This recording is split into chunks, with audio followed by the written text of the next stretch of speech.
Bonjour, c'est Emmanuel. Aujourd'hui, je vais vous parler du set R de Marty Michel.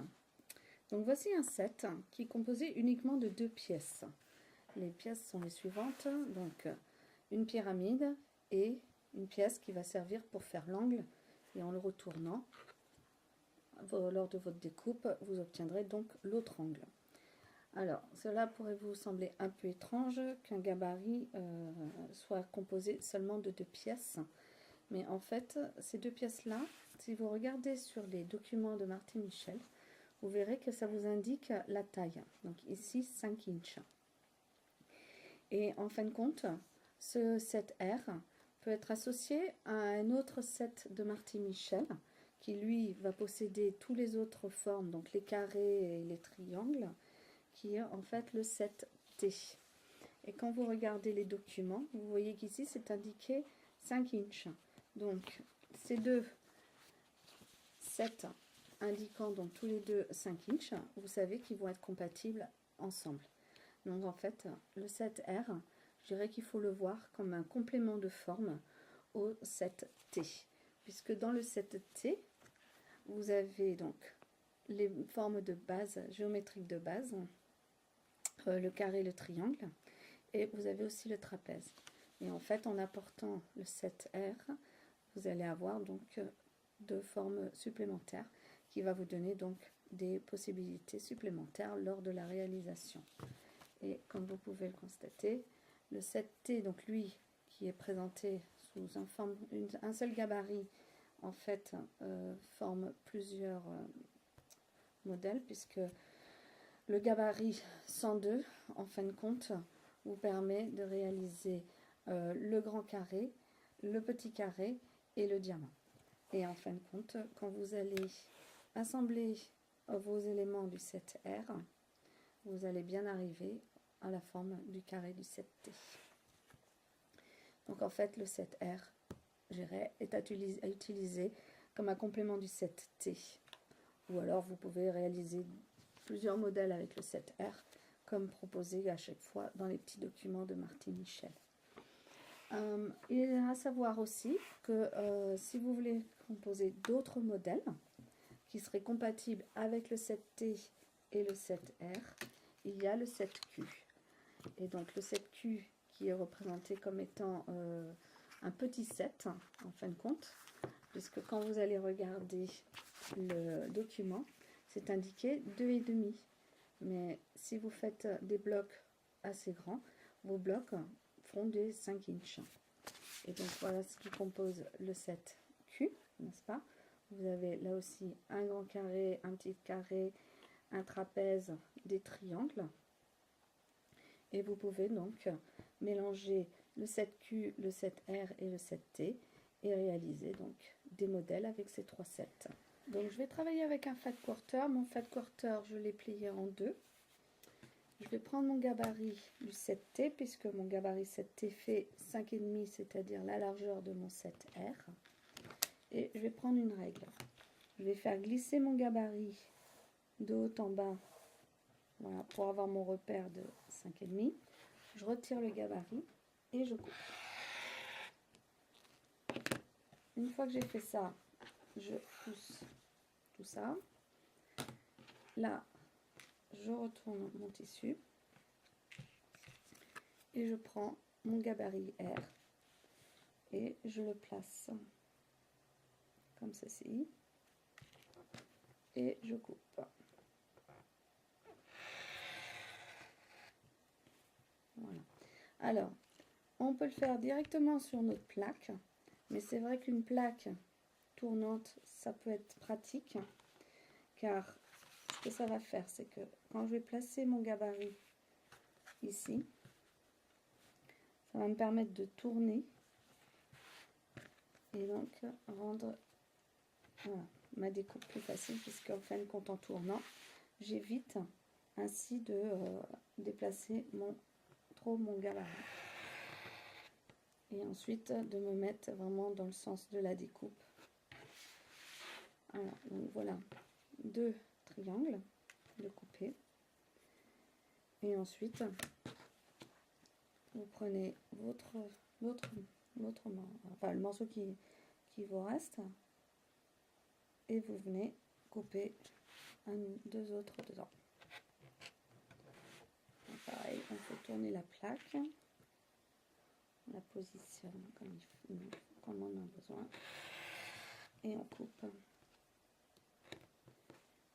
Et voilà, voilà, tout simplement, mes 4 triangles sont prêts. Donc maintenant, alors voici un fat quarter, donc cette fois-ci de couleur jaune. Je l'ai plié en deux. J'ai coupé un rebord pour qu'il soit bien propre, bien droit. Je prends mon gabarit et je le positionne en... Alors le côté plat contre ma règle et la petite pointe, je vais l'utiliser comme repère sur le rebord. Je la fais glisser de haut en bas et je déplace ma grande règle en fonction. Et je fais glisser, voilà. Et ensuite, je coupe ma bande. Maintenant, j'en fais une, mais je vais en faire une deuxième parce que je pense que je vais en avoir besoin d'un peu plus qu'une seule bande. Donc pareil, je me situe en haut, je fais glisser mon gabarit et donc j'appuie contre cette règle si j'ai besoin, la déplacer et ensuite je coupe. Donc voilà, je fais deux bandes, je verrai si j'ai pas assez, j'en recouperai d'autres. Donc je vais superposer mes deux bandes. Alors d'abord je vais les plier correctement, histoire de ne pas perdre trop de tissu. Donc je plie ma bande. Et le fait que mes bandes soient dos à dos, ça va me faire gagner du temps. Donc je place mes bandes sur une petite table tournante et je viens couper. Hop.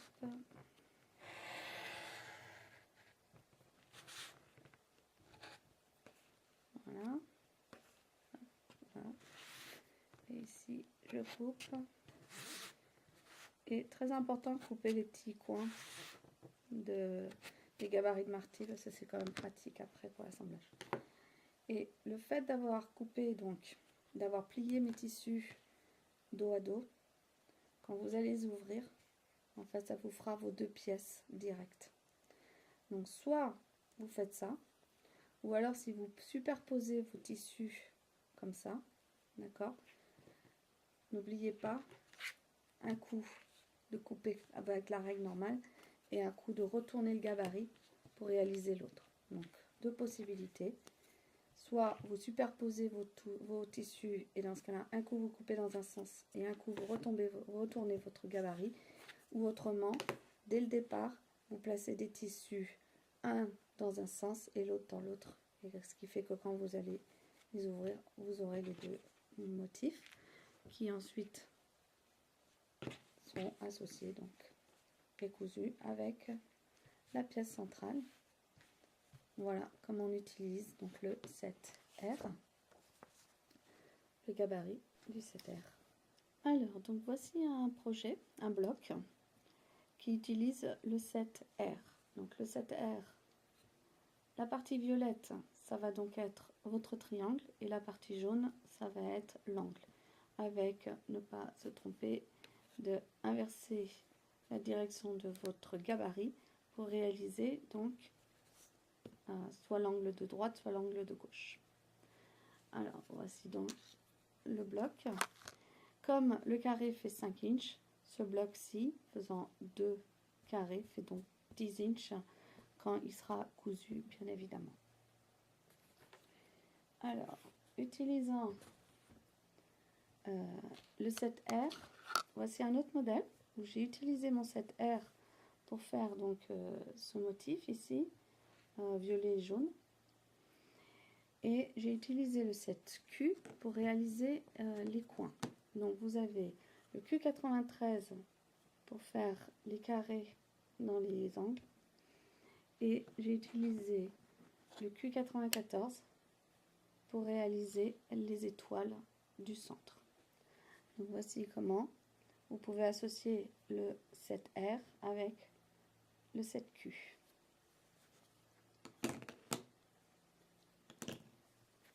Ensuite, nous avons un autre modèle qui, lui, va utiliser le 7T.